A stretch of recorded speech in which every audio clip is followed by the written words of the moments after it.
All right, cool. I got Zoom.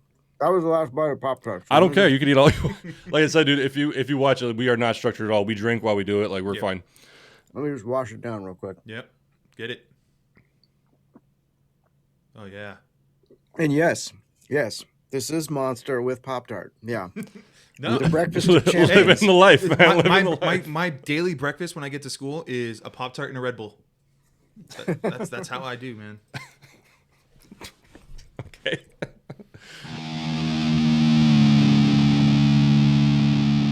What's up, everyone? Welcome back to the Fake Philosophers. I'm one of your hosts, Mike. I'm Danny. And then with us today, the founder and host of the Jack of All Nerds podcast, Michael Maxwell.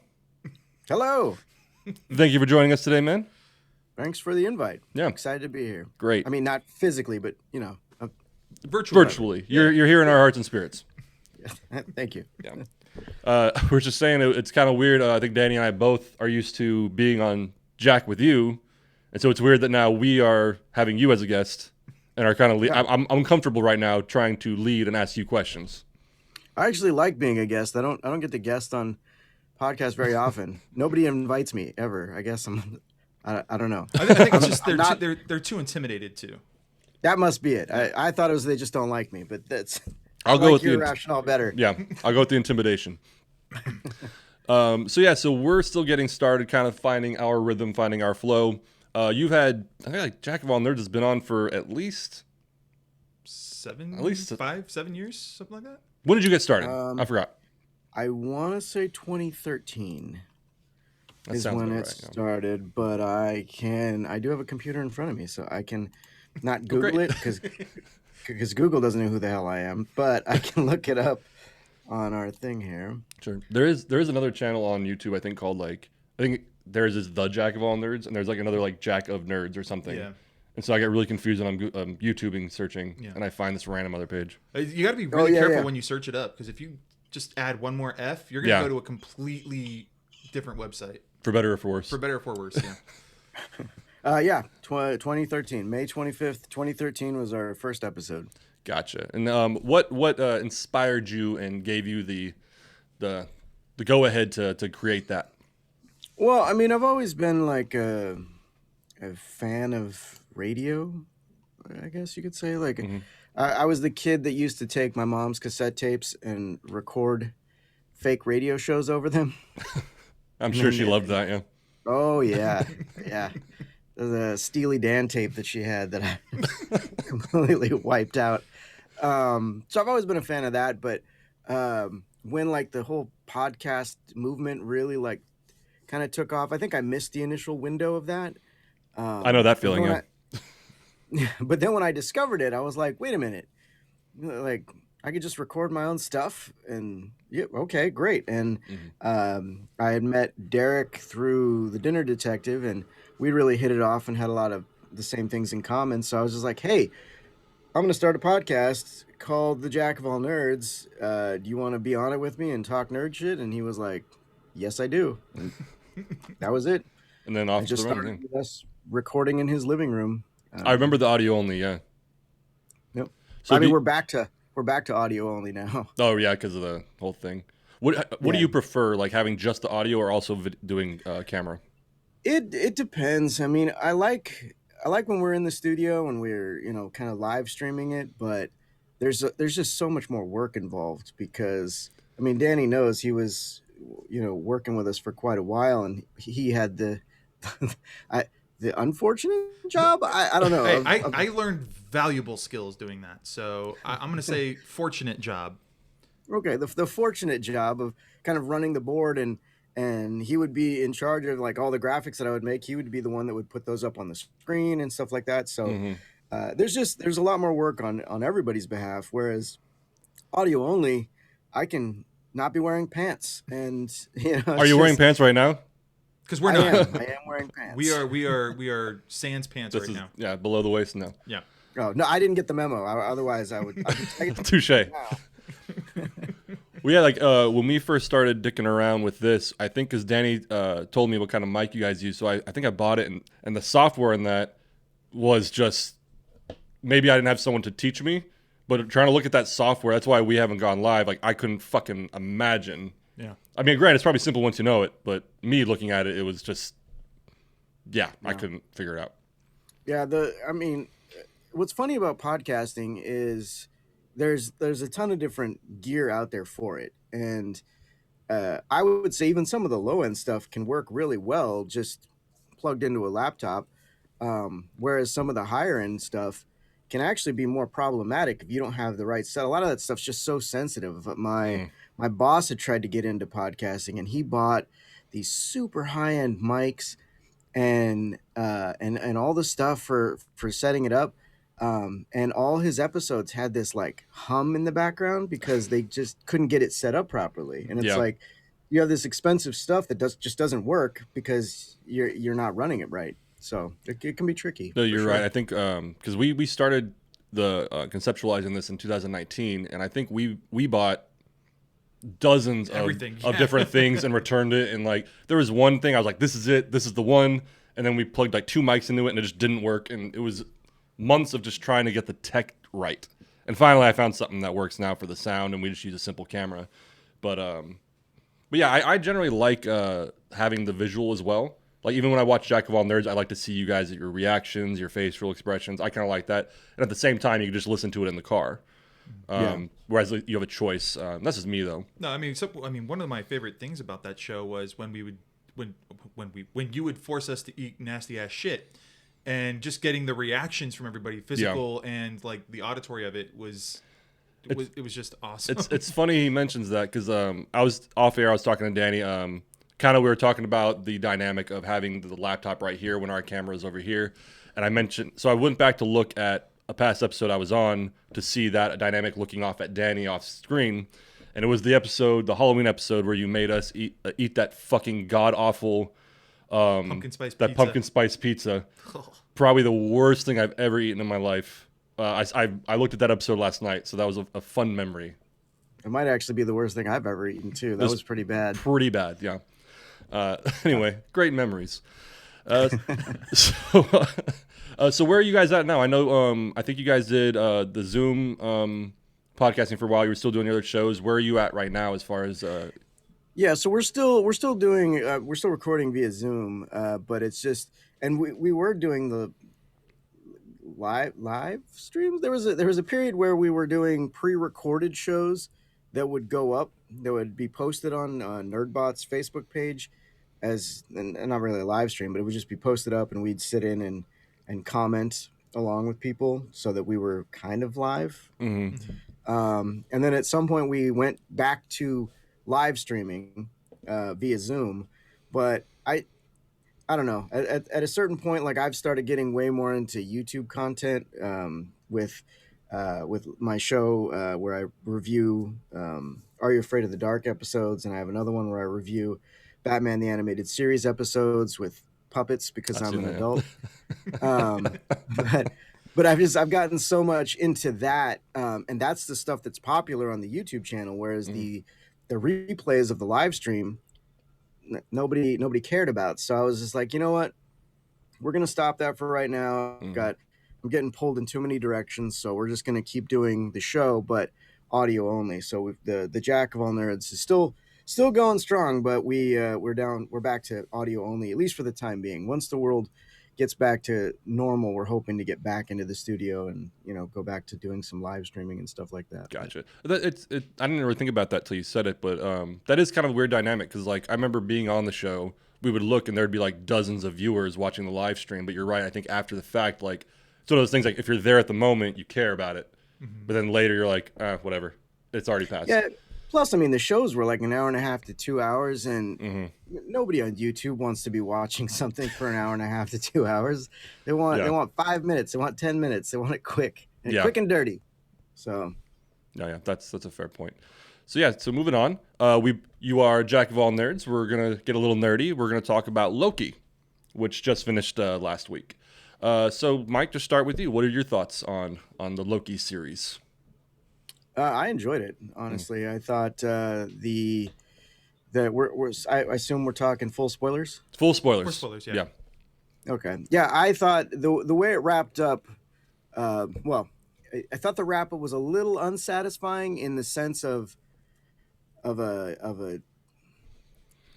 It's weird coming off of WandaVision and Falcon Winter Soldier, in the sense that those weren't really structured as TV seasons. Those were just sort of standalone events that seemed like they had a resolution that's going to lead into the MCU. Whereas this is clearly meant to be television, which is why it's the first one that stamped the Loki will return in season 2 on it. And so it had that like cliffhanger TV season ending, and you're like, no. Yeah. But I do think there's some exciting stuff happening as a result of that for the MCU. I mean, now they can do anything. They can not kill any character they want to from this point forward. Pretty much. Well, and I think I forget who posted it, but like it's no longer the Marvel Cinematic Universe; it's the Marvel Cinematic Multiverse now. Yeah. Because of the events of Loki. Yeah. Yeah. Okay. So what were you, Danny, your thoughts on? I'm finally glad we have a new big bad. I'm really interested to see which variant we're gonna get as the big bad. But Kang, I read a paperback novel once. Don't even ask me the title. It was like more than 15 years ago. But it was a big kind of Marvel team up against Kang the Conqueror. And so ever since then, I've been like, who is this guy? He's worse than Ultron. He's worse than Thanos. And he's the big bad I want to see on film. And I'm really glad now that we have him, and we're going to, like, Marvel's going to be implementing him in their films and TV shows from now on. Yeah, because he's going to be in the next Ant-Man. I think he's going to be the villain there. Yeah, I'm with you both. I generally enjoyed the show. There are time travel tropes that are harshly broken. Like, I'm a firm believer that time travel is impossible because of just logic and putting things together. And this show, even though I loved the show, does kind of prove my point that, like, it's hard to go, like, to put into words what I'm thinking, but like there's a series, like, the sequences, like, you're in this time era and this time era, and the sequence is going together, when in reality it wouldn't. You know what I'm saying? Yeah. And so they do kind of break the time travel tropes, but it was still fun. It's Marvel. It's not like they haven't broken their own rules before. But I thought Kang the Conqueror, I actually didn't think I'd like him, but I actually really liked what that guy did with it. Where he's just kind of like, I don't give a fuck. And that was only one variant. Like, yeah. I mean, there's going to be variants where they're not as flamboyant as that, and they're going to be more like robotic and authoritarian, like Thanos. And there's going to be ones that are more childlike. And maybe that's why he did it kind of flamboyant, carefree, because the next one in Ant-Man will be the tyrant. Stark contrast. Yeah. Yeah, he brought some fun, what I call Jeff Goldblum energy to the role. Yeah, that was very much Jeff Goldblum energy. That's a good way to put it. That's a great way to put it. The way he just kept creeping along the desk while talking to Sylvie and Loki, I thought was a great little character trait. Yeah. Where he was just like, and ba ba ba ba ba. So that actor, he looked familiar to me, but I couldn't place him. Has he been in other things? I'm sure he has. Well, I'm sure he's been in things, but like, is he someone, or they just pick kind of a lesser known actor? I think he's mostly known for Lovecraft Country. Yes. Okay, I never watched that show. He's the male lead in Lovecraft Country, right? Got you. Okay. Yeah. Okay. No, I thought he was great. I'm looking forward to seeing what he does with it. So, and here's a question too: how did we all feel when Loki and Sylvie kissed? How did we feel about that? It's something I expected, and I remember because I looked at my fiance, and I was like, "Hey, is this like a relationship? Is it masturbation? Self-cessed, I think I've heard someone say. What is this?" And it's something that we can't really fathom because we don't live in a multiverse. Yeah. Or so we think. It's a weird. It's weird no matter which way you slice it, but I mean it does say his sexuality is fluid, so animal variant mineral, I guess. Well, I heard someone compare it to, they're like, it's kind of like in Game of Thrones. You wanted Jon and Dany to get together, but even when you knew they were related, you're like, yeah, like they're related, but you want them to get together. But so then like during the show, you're like, yeah, you want them to get together, but like. But I mean, it makes sense because Loki's like the ultimate narcissist, and the one person he's going to fall in love with is himself. Yeah, but only if himself is a hot lady. Hot blonde chick. Yeah, he wasn't. Hot blonde chick who can kick ass. Yeah, he wasn't fucking the alligator. No. That guy's a biter. You don't want that. You don't want that. I think the alligator was one of my favorite things about that shit. It was just so ridiculous. Well, did you guys hear apparently there was a scene they filmed where Frog Thor fights Loki? Croaky? Yeah, and I guess that didn't make the cut, and I'm very sad about that because they got Chris Hemsworth to record the audio for the frog. Oh, that would have been great. That was actually like a shot thing? Yeah. Oh, that's amazing. I'll wait that's for the rumor. the DVD. It's the rumor on the internet anyway. Yeah. Right? Gotcha. That'd have been great. That'd have been good. Yeah, the memes that came out of just the crocodile alone was great. So going forward in the MCU, the only thing I'm kind of worried about after Loki is if it's going to be too convoluted. Like too much going on? Yeah, because like even like you saw visually the universe is splitting into the multiverses, and I'm just kind of, and I've seen like images of now are all the different movies that are going to come out in different multiverse, like in different universes, and I'm okay with it. I'm just worried if it's going to be too complicated, kind of like the Arrowverse, where like they all kind of existed in different like, not that it's a bad thing. I'm just kind of like, am I going to have to think harder now every time I go in? I don't think with Loki you're going to get that. I think the MCM as a whole, that might happen. That's what I'm talking about going forward, not necessarily the show. Yeah, the show's going to focus on Loki in his new timeline, which that's going to be fun to dive into. Yeah. But yeah, I think, and I'm glad because they put out Marvel put out a press release about Kevin Feige having like a creative meeting where he laid down the ground rules for the multiverse. Yeah. So I mean, Kevin Feige really hasn't steered us wrong. Sure. As a collective audience yet. So I think if Kevin Feige stays in charge and people, directors, writers follow these rules that he put down, I don't think it's going to get too out of control. Okay, and that you're right. That's something that I think they've done successfully, because we could talk about Star Wars or DC universe where they're not really connecting well. Where at least he's saying, okay, this is the guideline. This is what we're doing. Yeah. So everyone has a path to follow. Yeah, and because it's very easy. I mean, we've seen it with Star Wars. We've seen it with the DCEU where writers and directors just do what they want to do and don't follow the main kind of huge umbrella arc. Yeah. But the one thing that Marvel and Kevin Feige have done is make sure everything is reined in and follows that main arc, but still, you can still put forth a compelling and fun individual story, cinematic adventure. Yeah. That's what they say. Like that the next Doctor Strange is going to be like a horror movie. Yeah. So it's going to be its own thing, but still fit the narrative. Yeah. Absolutely.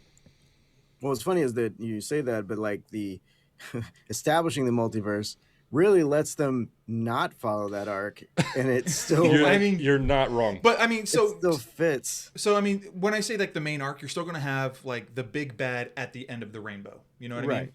And there's still going to be like it's still going to revolve around now Kang and his mission, and now all these kind of I think like the end game for this new phase of Marvel is going to be all of those universes coming together to, or at least some part of those universes coming together to fight against Kang. Yeah, right. I can see that. Yeah, it does. I mean, what's funny is that I made the joke that like now they can unkill any character they want to. Yeah. Which I mean, I don't think they will. I think those actors that have said that they're done they're done. Mm-hmm.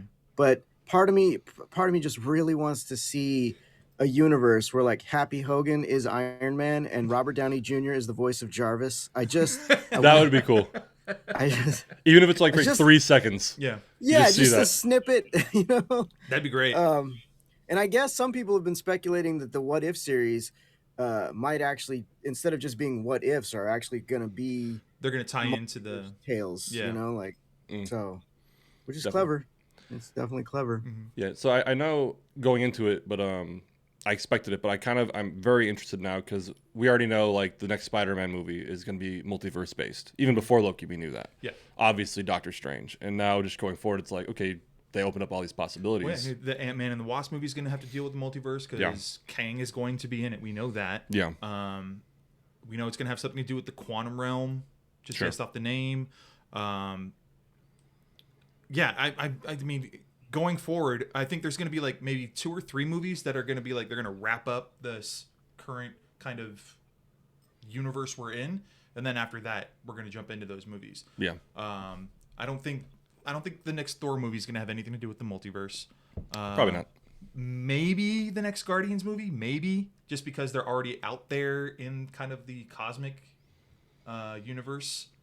Yeah, I would think it would get too complicated with the cosmic movies to kind of incorporate the multiverse because they already got so much shit going on. They got a lot of shit going on. Yeah, whatever's going on with Nick Fury is probably going to be the focus of the next. I would say the Marvels is probably going to focus on that. You know, but I mean, who knows? Maybe it'll. I feel like they do a pretty good job of having movies have their own thing, and then whether it's either just slightly in part in the film itself or just as a stinger, is how they kind of do that connected, like it's all connected sort of a thing. Yeah, so I think they'll probably manage that the same way. I mean, Iron Man was a great standalone movie until the last 10 seconds of that movie, where you get that Nick Fury's like, I'm here to talk to you about the Avengers Initiative, and everybody lost their collective shit, and that's what launched the MCU, was that 10-second stinger at the end of the movie. Yeah. Yeah. So not my only, because I said like there's issues with the time travel, but I stand by it. It was an article I wrote for NerdBot, and I've said it 100 times. So there is going to be a Loki season 2, yes? Yes, that's confirmed. Okay, so it's forgiven for now. The last scene in the Loki series must be Captain America grabbing his ass to take him back to that moment in Endgame. Yeah. It has to be. And I know Chris Evans is out. Maybe they already filmed it, but in my head it's like that. I will be super angry if the last scene in the series is not that. Yeah. Because that has to happen. Well, apparently it unless doesn't unless I guess they pruned the thing. They probably pruned that timeline. Or now there's an infinite amount of those timelines floating around. Maybe. I just remember I was kind of mad when it didn't end that way, kind of end that open ending thing. But I remember thinking, I was like, God, they have to have that moment though, because in Endgame's timeline, Cap has to reconcile all the stones, including that stone that Loki took. So maybe he doesn't have to grab Loki, but he has to grab the stone. I don't know. I'm stubborn. No, but well, like Danny said, they probably just pruned the timeline to eliminate it. But it is what I thought was funny is when he first gets arrested, and you're like, "Oh, I can't wait to hear how they explain why he's in trouble and the Avengers are not." And and it was literally just one line of dialogue. What did they say? They're like, "Oh, that was supposed to happen." The Avengers were supposed to do that. Yeah, it was like, okay. That was kind of lazy. I'll say that was pretty lazy. Kind of funny. They're like, yeah, whatever. I love the idea that the Infinity Stones are nothing. In the TVA universe. If I was Loki, though, I know when he saw them in the drawer, he just was kind of like, "Oh, these aren't the strongest power in the universe." But I'd have been pocketing all of them just in case. Yeah. just in case I got out. You know what I mean? Yeah, it's like having money in prison. Yeah, might as well collect it. Yeah. But yeah, what else? I think the actress who played Sylvie was very good. I wondered why, out of all the Lokis, she chose to go by a different name. I know for the audience perspective, it was to actually differentiate the names, but I never actually, maybe I missed it, a reason why she started going by Sylvie.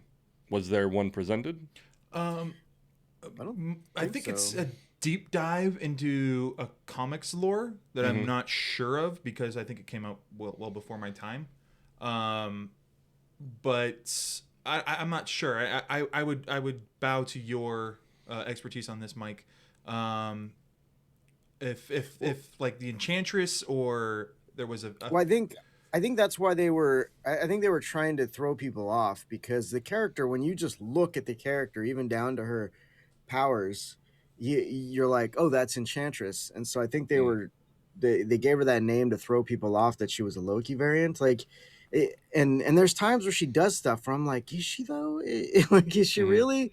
But she must be. I mean, they showed the flashback of when she was a child in Asgard, so I guess she must be. But yeah, it definitely feels like they're trying to steer her in that enchantress direction. I mean, she enchants things, like that's her power. Why Literally, wouldn't it's she be? it's in the, yeah, you're right. I guess it's possible that a Loki variant could be Enchantress if they're going the multiverse route now. It's very plausible. Yeah, I think one of the versions of Enchantress in the comics was actually created by Loki. Yes. So, and the MCU does like to play with things in a different way. So she could True. easily become Enchantress, and I'd be okay with it. Yeah.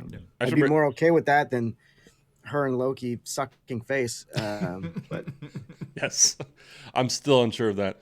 But it was just literally just specifically the name. They never because everyone, even the guys when he was in the the End of Time, all those guys still went by Loki. I was just wondering why she. Obviously, I think from the writer's perspective to differentiate her, obviously, it'd be really uncomfortable if you called the person you're about to kiss the same name as you. Yeah. I love you, Loki. I love you, Loki. Yeah. But yeah, it's not a big deal. Just something I kind of was like, wonder where that came from. Yeah. do you think somewhere in some universe somewhere Peter Quill is like, "Whew, heat's off me"? I was gonna ask you about that because I saw you post that, and I was like, is he referring to now the heat's on Sylvie because she fucked everything up? That's exactly what I'm talking about. Like, that's what as soon as that happened, I was like, man. I was like, Marvel's got to stop putting hot-headed people led by their emotions in places where they can screw everything up because they do it every time. Well, I mean, it's compelling, but to get a new character like Sylvie to do that, I don't think it's that big of a deal. But when you take a loved character like Star-Lord was, and you have him just fuck everything up, that's something. Well, yeah. I'll say this too about Sylvie doing that. It wasn't a big deal because at least she owned it, but. So she stabs him, and then Loki in real time is seeing the results. Like, oh shit! Yeah. But I feel like she stabbed him, and immediately she's like, "Oh, I shouldn't have done that." I feel like stand by what you do. I don't know if that's a criticism of the writing of the character or whatever, or just an observation. But it's funny because she stabs him, and then she's immediately not satisfied. Yep. She's like, "Oh, yeah, all right." Yeah. I mean, I think that's a common thing in movies and stuff like that too. Is that revenge doesn't satisfy you. You want it and you think it's gonna do something for you, but then you do it and you're like, I still feel the same. So maybe that's what they were going for there. Maybe you do it and you're just like, man, I probably just should have written a strongly worded letter. Should have seen a therapist. Should have just made a Yelp review. Should have started a podcast. Also, I don't know if I'm alone in the universe, but when in the penultimate episode, when they finally opened up the view or the portal to where Kang was, as soon as it opened up and I saw this, I know it was like a castle, but it looked like a house in space, and I was like, Zathura? No, I felt the same way. I thought of I forgot the ivory tower in Neverending Story. Neverending Story. Yeah. I kind of thought when it was broken apart in pieces. That's what I saw. Yeah. But no, it was kind of a strange image to suddenly be thrust upon us. I saw your post about Zathura, though. That was good. I wanted Dak Shepard to come to the door in a spacesuit. That's what I And Marvel has that money. They could do it. They could do it. Yeah, they could. No, I have opinions about the I forgot what it's called, the Cloud Dog. Oh, Eliath. Yeah. Yeah. It's interesting. Stop doing smoky cloud creatures. Yeah. But I mean, that's what Eliath was in the comics. He was a storm. And I will give them this. At least this thing had a face. It wasn't like Galactus from the shitty Fantastic Four sequel. Or Parallax. From Green Lantern. Green Lantern, yeah. Ugh. Yeah, I don't know. I enjoyed it, but it was one of those things that I did like. I will call him the Cloud Dog. I did like it and dislike it at the same time. Yeah. It's hard to put what I'm thinking into words, but it just kind of gave me a chuckle when I saw a Cloud Dog. But no, Any other thoughts on the Loki? I mean, the Easter eggs in that show were phenomenal, Yeah. especially when you caught them. Like, at first I didn't catch the like the naval ship that gets pruned into the void, and I had to watch like a Nerdist thing go over it. Mm-hmm. But they were talking about how that's the ship from the Philadelphia Project, Okay. which is like essentially teleportation. Like, and they apparently succeeded in teleporting that ship from one spot to another spot. Gotcha. And apparently they pruned that timeline. You just remind me. I do love. I forgot the guy's name. I think it was the first episode that they said, "Oh, Loki is." It's the guy who went on like a flight and disappeared. Oh, DB Cooper. There you go. Yeah. I did love that they made Loki DB Cooper. I was like, that's good. On a bet. Yeah. From Heimdall and Thor. I liked that. I liked that. That was fun. I would like to see Mobius get a jet ski in season 2. Yes. Yes. Yes. I thought Owen Wilson was great in this series. In fact, that was the relationship I was pulling for. Was Loki and Mobius. was Loki and Mobius, yeah. They had their bro hug in the second to last episode. I was like, this is the chemistry that is lacking between you and yourself, Loki. Stop it. But No, you're right. I think Owen Wilson did a great job. Mm-hmm. Oh no, he was amazing. He was the main draw to the show for me. Was Mm-hmm. I just want to see him kind of, because I want that Owen Wilson-ness that he does. yeah. And I know that he and Tom Hiddleston already have chemistry because they've worked together a couple times before. But just to see it like amped up and just in this episodic kind of form was so good. Yeah. So good. Yeah, he was like, when he wasn't in an episode, he was noticeably missed. Yeah. I would absolutely agree with that. He was good. One thing I'll ask both of you. So there's been this trend, obviously, where people are creating movies and TV shows, whatever, about villains and getting the villain side of the story. We saw it with Joker, even Venom, etc. So in this show, we watched Loki, who in the past has been very manipulative, a liar, etc., god of mischief. Do we think that he's truly changed, or do we think that in the next season or whatever he's going to revert back to his old mischievous ways? Because the way I got it at the end of the final episode, he has changed to where like now he cares. Mm-hmm. Do you think that will last, or do you think that will revert? So I don't think he's going to lose that skill set. I think Sure. yes, his morality has changed, and he has to a certain degree developed morals. But he has that tool set, and he knows that it has served him well in the past. So I can see him implementing those manipulations, those lies, to do the right thing now instead of the wrong thing. What do you think, Mike?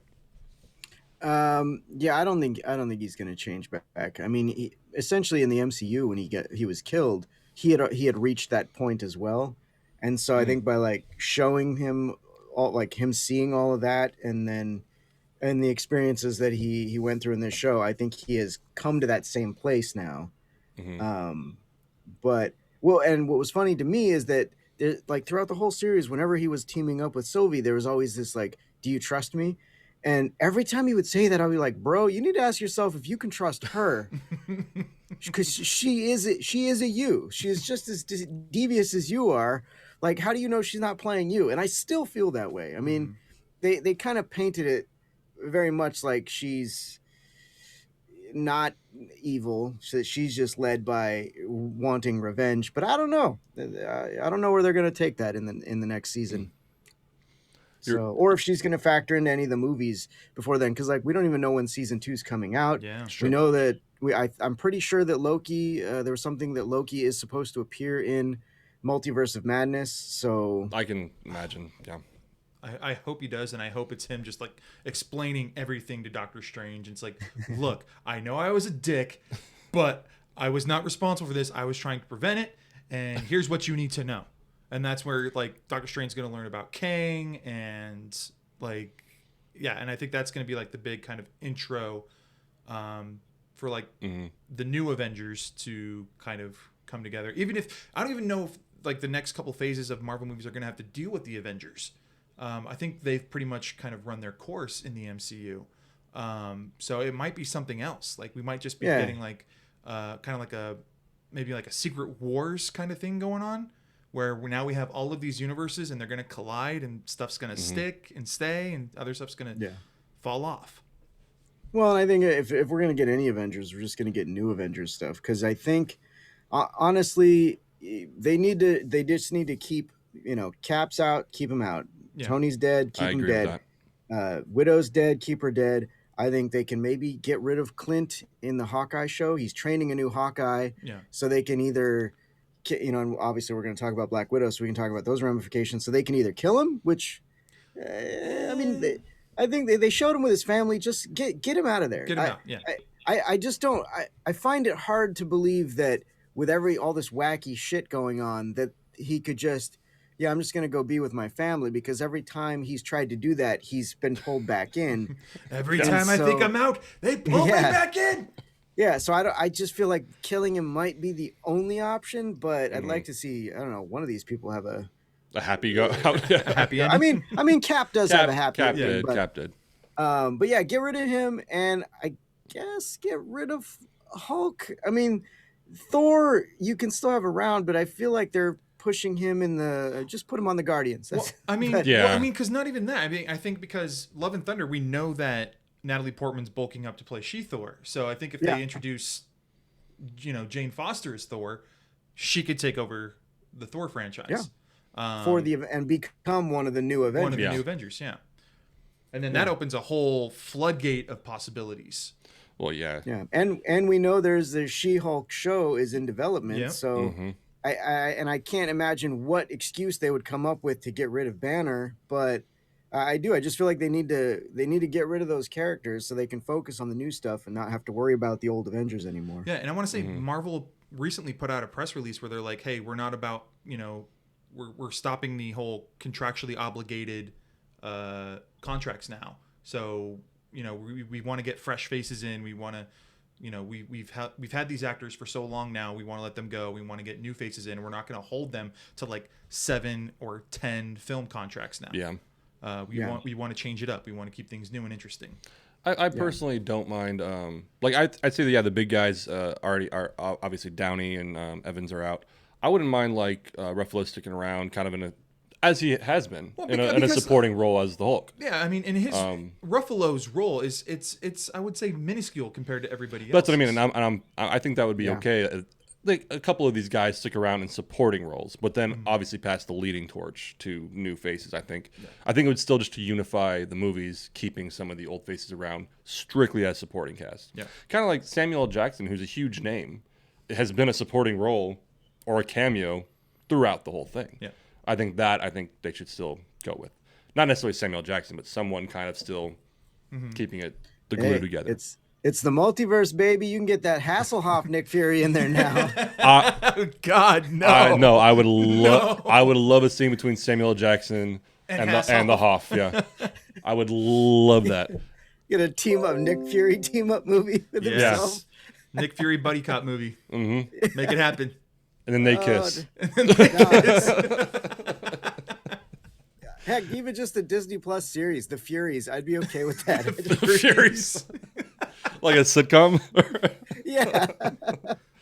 And there has to be a puppy. Oh, yeah. A puppy Nick Fury. Yeah. With a patch. It's like Brooklyn Nine-Nine, but with S.H.I.E.L.D. I'd be okay with that. Yes, absolutely. All right, so you mentioned it. Real quick, one thing, Mike, you had mentioned on, and it was, in my opinion, a great scene when Loki teamed up with the small squad of Lokis, and then the army of Lokis came, and they all turned on each other. I was like, this is the most Loki scene I've ever seen. Because you were talking about how if he should ask if he should trust her, and I thought of that scene we're literally all of them turned on each other within 30 seconds. I was like, this is the most Loki shit. This is Loki on Loki on Loki. I loved that scene. Yeah, that was fun. Yeah. Then so moving on, Black Widow. Yeah. Came out in the last week or so. What do we all think? General thoughts. Mike, start with you again. So overall, I enjoyed this film. There's a couple of things that irritated me, and they irritated me a lot. One of them was Taskmaster. Agreed. Which is why is sorry, I'm gonna get heated right now, but Do why it. the fuck is Taskmaster just turned into Winter Soldier again? Like, you made Taskmaster this mindless, quiet assassin when the character is so much more interesting than that. And like, I don't care if the reveal is gonna be that it's a girl at the end.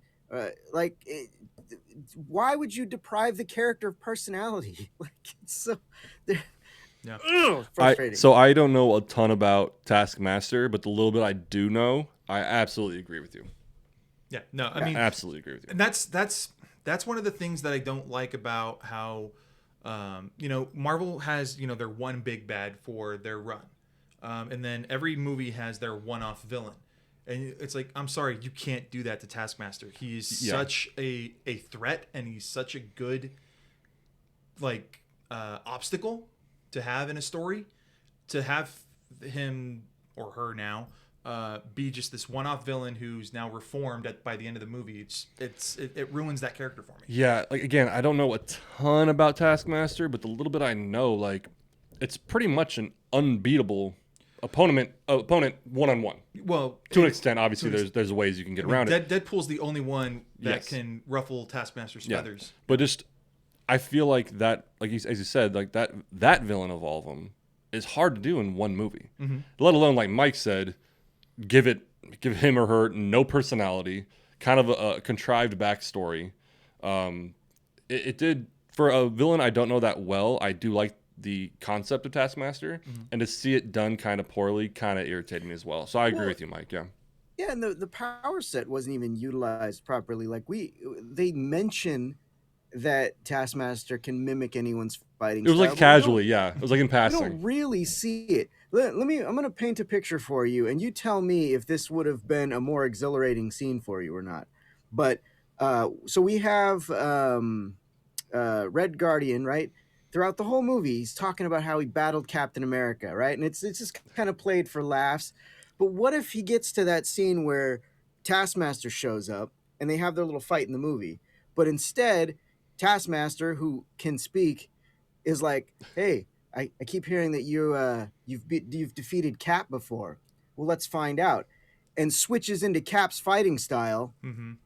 and then they have that battle, and you actually see Cap's moves on display fighting Red Guardian. That would have been a cool way scene. more interesting That than would have been what a cool we scene. got. No, Yeah. because what the fighting style that they chose for Taskmaster, and that was Black Panther's fighting style, right? Because you see him I does don't the claws. I know when you first see him, I think he does a little bit of Cap. There's the I In the call fight it against Black Widow. yeah I call it the Chris Evans flip when he does like the weird thing. I think he pulled that off and when he first threw the shield. Yeah, because that was in the first fight was with the shield, right? Yeah, so I think that was some Yeah. Cap. But no, I didn't even think that. You're right. That would have been actually a cool little moment, and it gave Taskmaster a personality. Like, okay, let's see if And it you. would've You're gave absolutely right. And it would have gave a payoff to the To the story. joke. To the joke, yeah. Yeah. No, you're right. Yeah. But yeah, and even like you said, the fighting styles alone. So they kind of touched on Black Panther. You saw a little bit of Cap. They did the right on the nose where he like literally is mimicking Black Widow in front of her. And there was, I think, a little bit of Hawkeye at some point as well. The arrows, yeah. bow and arrow, and So when they actually did mimic the fighting styles, it was spot on, but they could have explored that a lot more. I feel like the character for being a villain was almost like a supporting character. It wasn't even like the villain necessarily. Yeah. And then they also resolved it by the end. Yeah. And it's like, this character should have been a recurring villain. Like, Deadpool is supposed to be joining the MCU now. What cooler thing would it have been to have Taskmaster in the next Deadpool movie? yes, Absolutely agreed. Yeah, because it could have easily so they go this route where it's a mindless the guy's daughter who's mindless, whatever. Fine, just have her go somewhere at the end, kind of like the Winter Soldier. yeah. When she just leaves and she develops her own personality, like you said, because I think it wasn't even a specifically Black Widow villain, right? In the comics, it was No, Taskmaster was just was one of those a villain, villains yeah. that popped So up he here could have and there. easily popped into any number of movies, and been Yeah, he's just a mercenary, so he could be a bad guy against anybody. Yeah, and that would have been great. Like, no, you guys said it. Like, that would have been great if she just slipped away, and then we just see her being a villain, a mercenary. So she now is free of her mind control, and now she has a skill set, and she puts it to use. I think that would have been fine. Which, I mean, it technically still is possible that that's what happens, but Yeah, Given the way the guess. movie ended, it kind of points in one direction. Yeah, they implied that now that she got hit with the red gas that she was of free will, but it would have been, it would have been nice to see like if they hit her with the gas and her eyes cleared up for a second, and then she still attacked Widow. Like she's just bad. That you know what I mean? that would have actually been amazing. Because Yeah. like she's like, if Widow was like, okay, now she's fine. She's like, no, I remember who you are. Especially you 'cause tried killing me. Especially because that fight wasn't much of a fight. And it's like, oh, Yeah. all she had Yeah. to do was punch the canister of gas? Come on. Yeah. Give me Yeah. a climactic battle here. So Taskmaster aside, because that was, I absolutely agree, that was a downer of it. Because I was looking forward to seeing that villain. I think I'm horrible with names. The blonde actress who played her little sister, Florence Pugh. I thoroughly enjoyed her character. I would say this is kind of her setup movie. Absolutely. Introduced her. I thought Red Guardian, like I said, I'm bad with names. He was good. Rachel Weisz, I thought. So here. Yeah. So- Go ahead.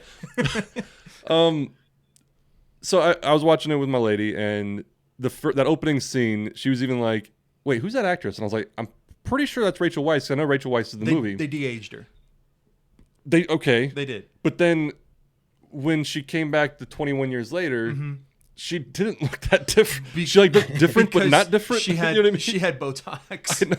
But like, it was a weird dynamic because even my lady, like, she was like, "That looks like Rachel Weisz, but it looks like someone else." Like, look, what she was trying to think of an actress like she saw in some show because she looked different. And I was like, and I even said like, maybe the de-aging just didn't look right. It was the eyeliner. Sure. But then when we saw her in real time, the present time, it was like, she still looks like bad CGI. Did Rachel Weisz get Botox? Yeah. Oh, I didn't know. Okay, that makes sense now. Yeah. Because she always did look a little graphic-y, like a video game. Yeah. That and her accent was weird. Like, I know she was trying to be like, she went from like Ohio back to Russia, but like You wanna talk you about spent the accents. last 20 years in Russia. Your Russian accent should be a little thicker than what it is. let's talk about let's- accents. Yeah, Ray the accents- Winstone. Oh God! His accent. You don't hire Ray Winstone for his ability to do accents. No, can we talk about the fact that the only Russian actress in the movie is the character that doesn't fucking speak. talk?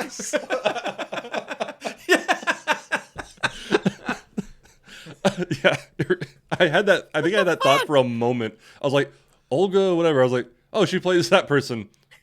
Oh, she's Russian. You're absolutely right. Yeah. But I just remember when I saw Ray Winstone's name come up in the credits, I was like, oh, I like Ray Winstone. And as soon as he started talking, when they got to him, I was like, this is his voice. This is the same dude from Indiana Jones. Yeah, this is the departed Ray Winstone. I was like, Yeah, it was. I feel like he just hit him, one like- or two words Yeah.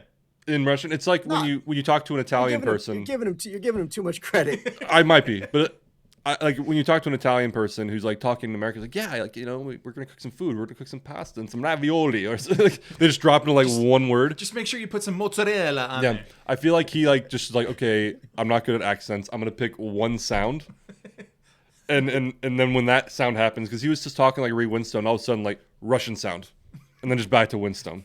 I just felt like he was just talking at a deeper register the whole time. Yeah. Like, that's what makes a Russian voice. Yeah. Is just lowering your voice. Like that's my Russian accent now. And I was like, yeah, that's terrible. I believe it. It's but, like his practice was watching Dolph Lundgren in Rocky. yeah, but I don't This think is good. I'm learning so much. I don't think I said it out loud, but like when I was watching, I was like, okay, is he supposed to be? Because like there are people who come to America who are foreigners who Yeah. get involved in government and get involved in the Yeah, military. they naturalize. Yeah, I was like, is he supposed to be like some Cockney asshole who moved to Russia, or? I mean, what you can kind of justify is that he's politically involved, and like they show during the credits that he had his hand in a lot of different No, of course. jars. And But and then they called, what was his name? Like it was a Russian name.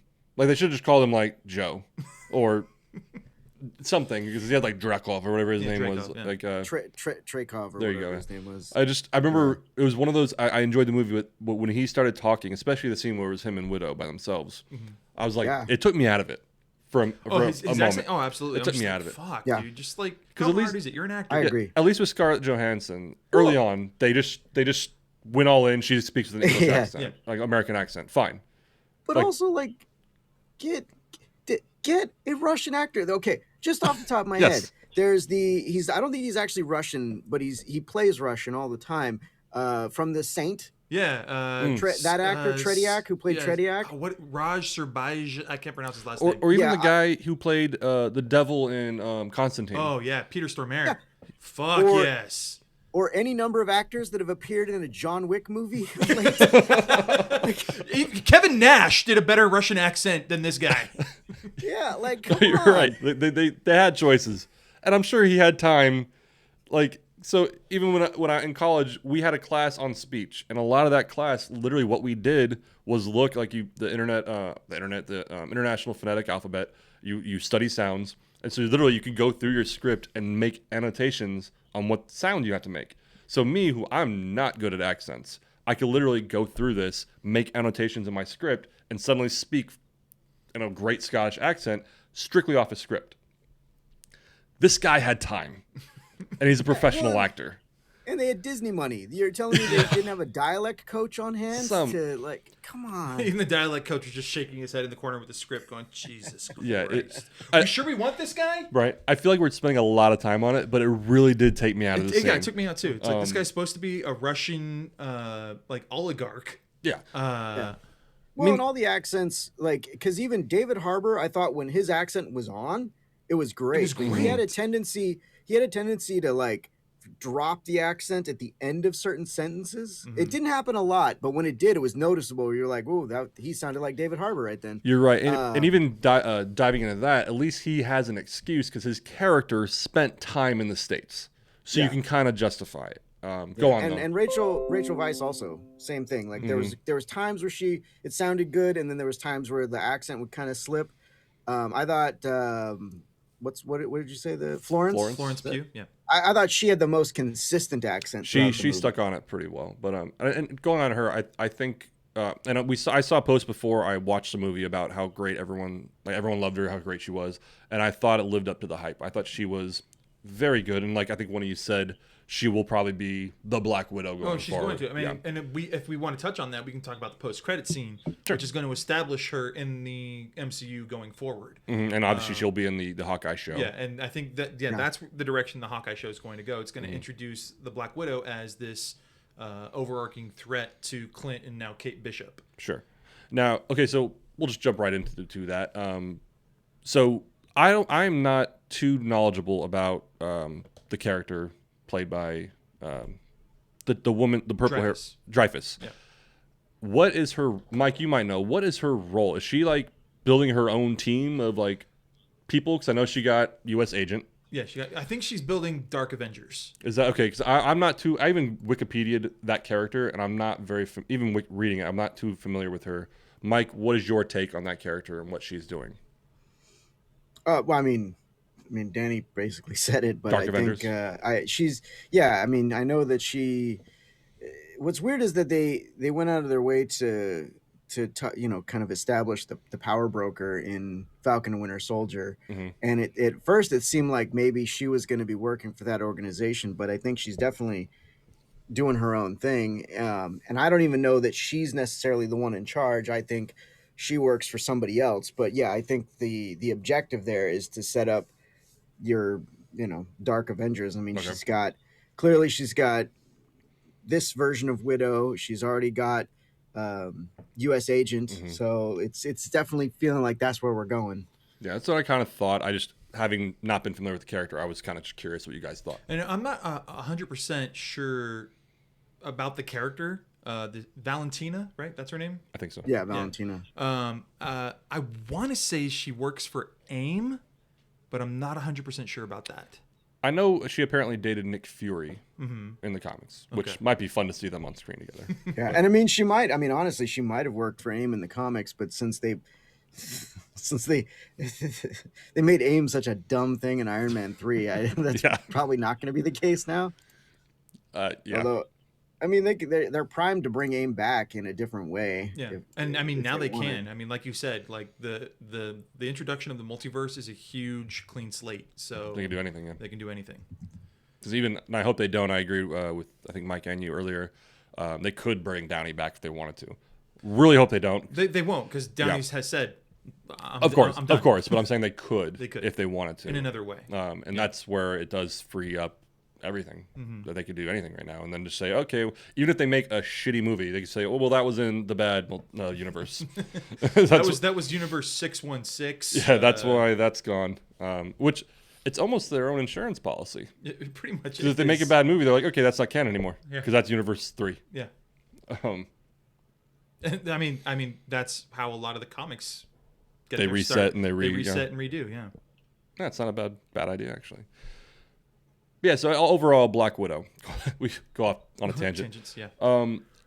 My personal thoughts. I thought it was very fun, as we all pointed out, not without flaw. Mm-hmm. But I would say on the scale of movies, I wouldn't say it was in the top tiered Marvel movies. No. Like if you look at obviously Endgame, Infinity War, Civil War, Ragnarok, Black Panther, all these really good Marvel movies, I would say Black Widow's probably in the middle tier of being fun but not great. I'll go along with that. Sure. Yeah. Mm-hmm. Sorry, I was actually just looking up Valentina's history in the comics. You got me curious. So she did work for S.H.I.E.L.D. for a long time, but she at some point she secretly had joined Hydra. Okay. And then she at some point she was discovered to have been a Russian sleeper agent within S.H.I.E.L.D. And then she became a member of Janus, which was something to do with Norman Osborn. Yes. So they're building the Dark Avengers like Osborn did. Yeah. Okay. Yeah. So, yep. Anyway, sorry. Yeah. No, you're fine. Overall thoughts on the film. Yeah. So I did enjoy it. I thought again, I was torn because you had just awful villains for the movie, but where the movie shined was the smaller moments. I thought all the stuff with Natasha and her family, I thought those were the best parts of the movie. Yeah. I wish we would have had more time with them, and I wish the movie would have ended differently. I had a lot of fun. Don't get me wrong. When I watched it, I wasn't like, oh, I got to the end of it and I was like, I really enjoyed this. But then the more I thought about it, and I was like, I had my issues with the villains and stuff like that, and I just wish the ending would have been more impactful, because we all know that Natasha's already dead. Yeah. And the way that I thought the movie handled their leaving, I was just like, I felt like it would have been better if she would have gone off with her family and we could have ended on a scene with them together, and then Natasha being like, well, I have to go. Like, she still comes to the same realization that she comes to in this movie, but it's on her own terms. So she's with her family, they're all happy, and then she's like, look, you guys made me realize that I have another family out there too, and I got to go help them right now. And then her and her sister have a moment together, and then they just end with like, I'll see you again soon. And then boom, you cut to her sister standing at her grave. And instead of being like a post-credit scene, you mean? Yeah. And I just feel like that would have been way more impactful for the audience. I agree. I do agree with you, because granted, I also agree that like Downey, Evans, they shouldn't return to the universe, but I feel like there could have been some sort of tie-in, because you do see like she went rogue after Civil War. I would have preferred to see why she went. I mean, obviously, when she talks to Tony Stark in that scene, it's hinted, but you don't really see the catalyst of what made her go rogue. I would have kind of liked to see that, but for the ending, to your point, Mike, I absolutely agree. I would have liked to seen something tie it back in. You had what's his name? He was in Hulk and then he was in Civil War. Ross. Ross. You had Ross, but he was kind of minimal. I thought it would have been cool, even if it was Clint. Or no, Clint wasn't going to be there. Even if it was Evans as Captain America, something that ties her back to what she was doing. I don't know. But no, I absolutely agree though with Mike that it did kind of seem like the ending just no consequences. There was no button. I feel like it was it ended. You didn't like seeing her arrested and then just cutting to 6 months, so 6 weeks later or whatever, and she was out. Like, Blonde hair. But that's what I mean. Like, new vest. was she arrested? We don't know. Maybe Because she cut a deal. According to Infinity War, I thought she went rogue and then just hooked up with Cap and them and the gang. That's what I thought. but the implication was when her family took off, she stayed behind and was picked up by Ross, and then we just cut to time later, and she's out again, meeting with her arms dealer who sleeps all over the place. Which I did enjoy that character, and I wish we would have seen a little bit more with him too. I agree, but my main point, like you just said it, like. So in Infinity War, when Ross sees them, he says, like, arrest them. So did she get arrested and then break out again? I think that's what we're supposed to believe it happened. I believe that she is supposed to have been captured and then escaped.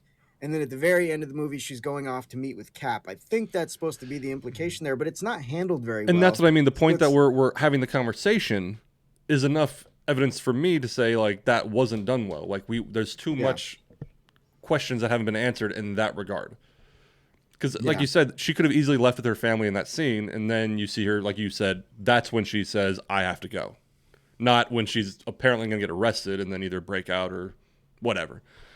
So there is that. I think that could have been tied up, but I agree with you with what you said, that the best moments were the small moments.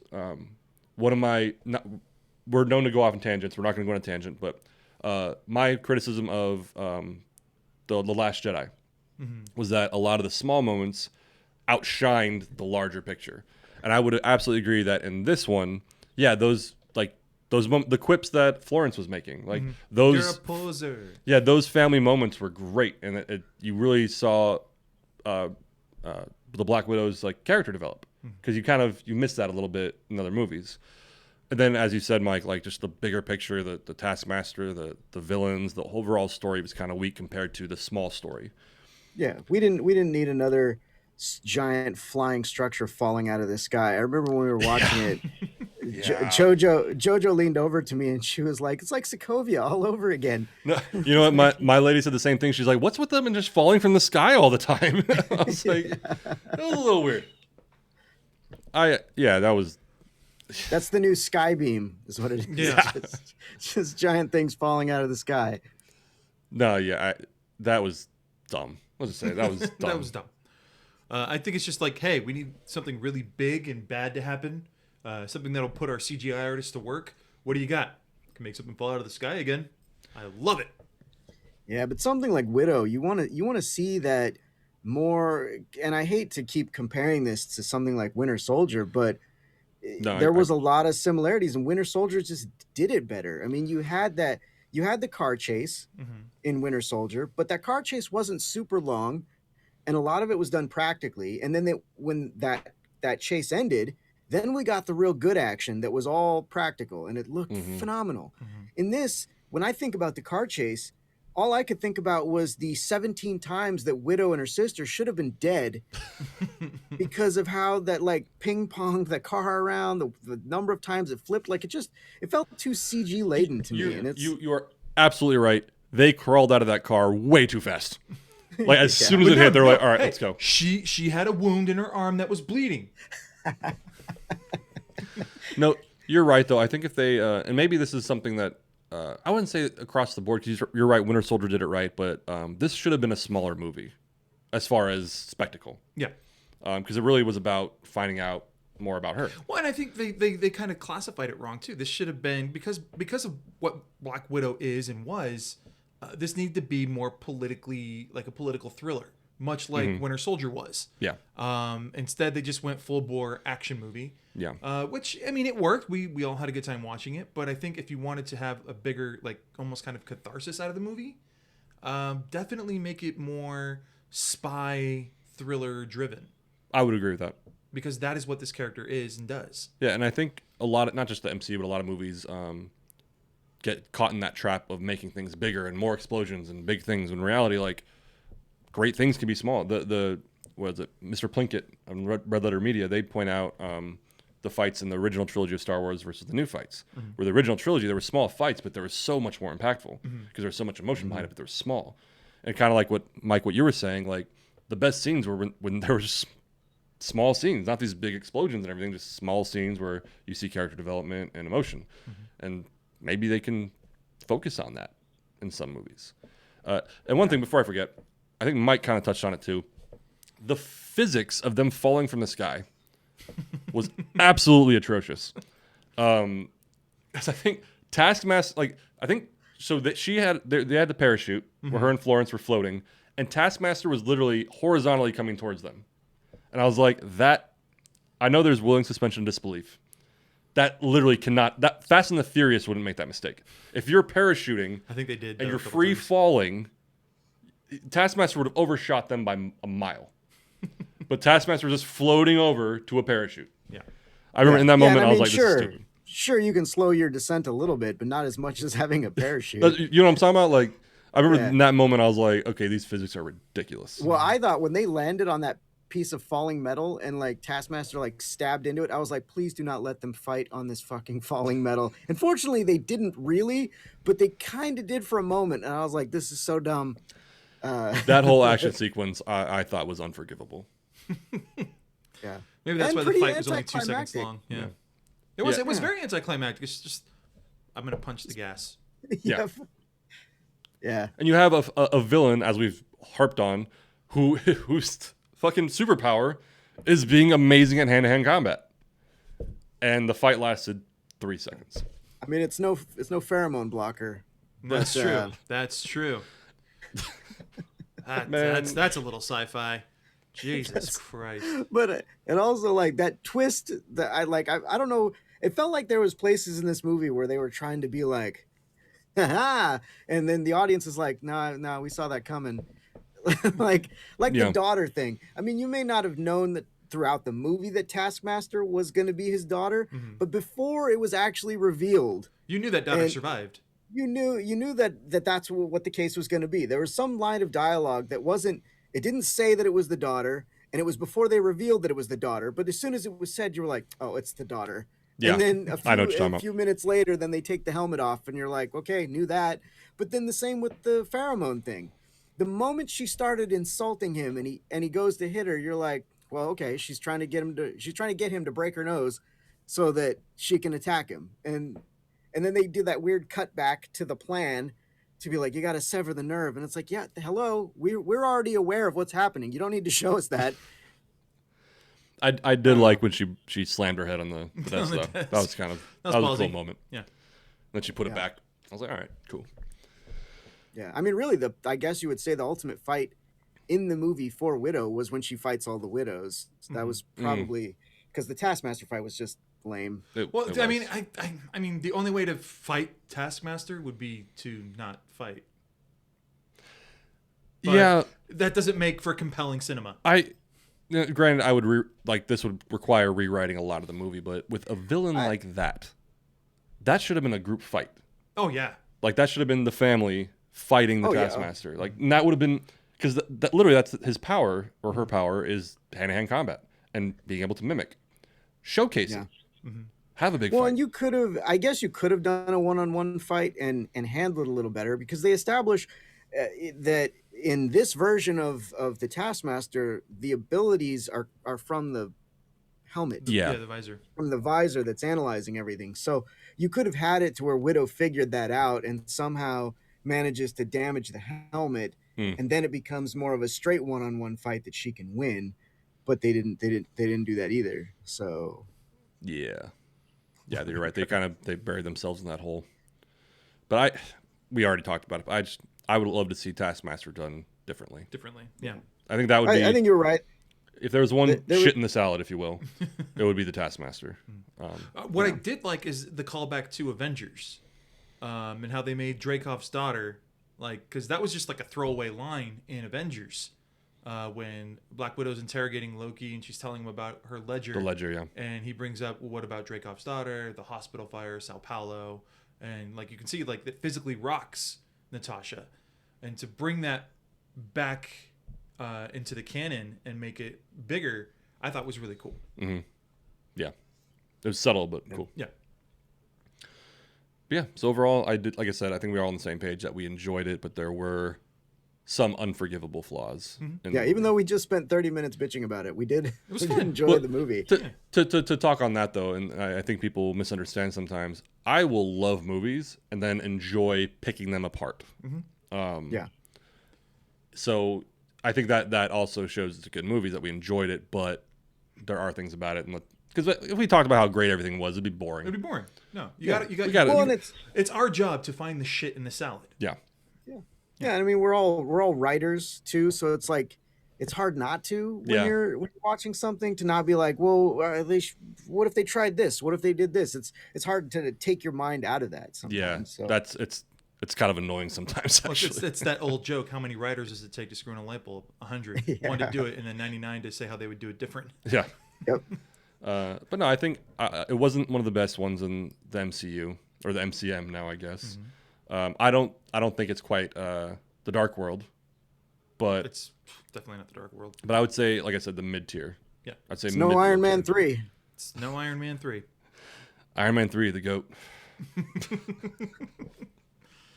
I'll defend Iron Man 3. No, but I'll put it up there with like Captain America. I would say Captain Marvel. the first Captain America. I would say it with, because Yeah. I think with the Cap movies, they got better as they went on. Yeah. I would say it was on par with the first Captain America. Yeah.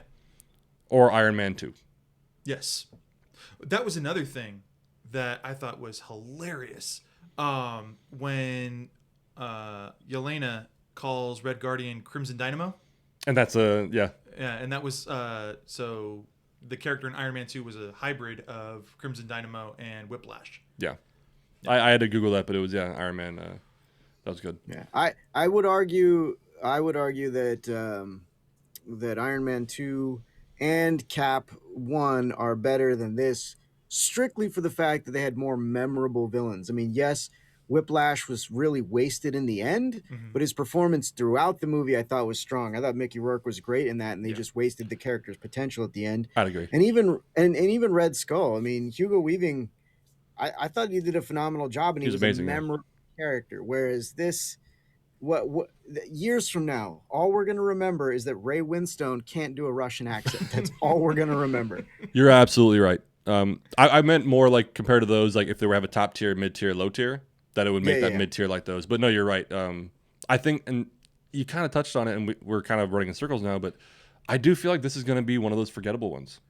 It might fall through the cracks. Yeah, because like when you talk, like if you're with friends just talking, you don't talk about, I would say, the Dark World.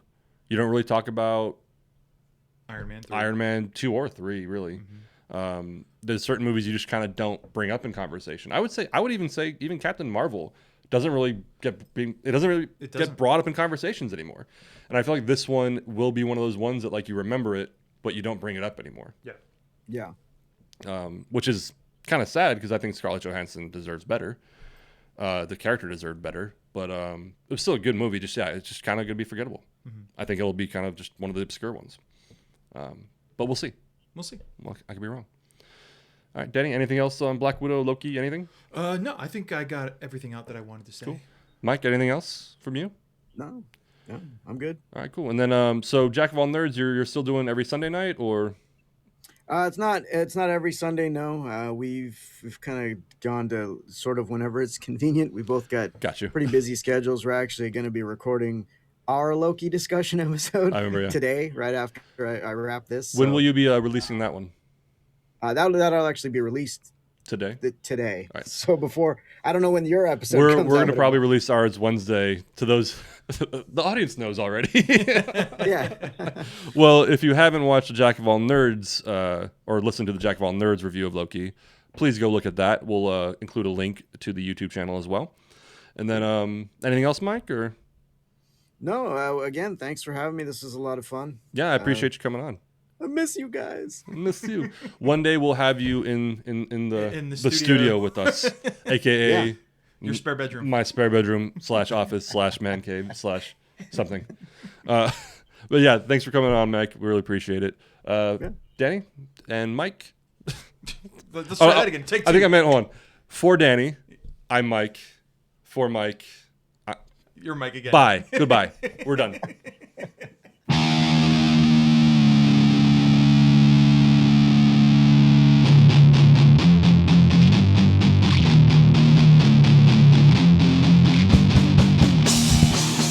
This is the professionalism on our show, Mr. Maxwell. Still getting the ropes.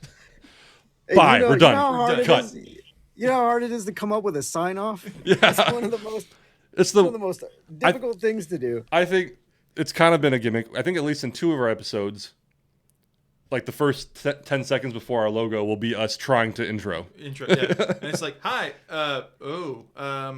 that's bad. I'm Mike. Anyway, maybe this will make it. Maybe it'll not. We'll see. We'll see. Even when we're wrong, we're still right. All right. I'm gonna go ahead and cut the recording there.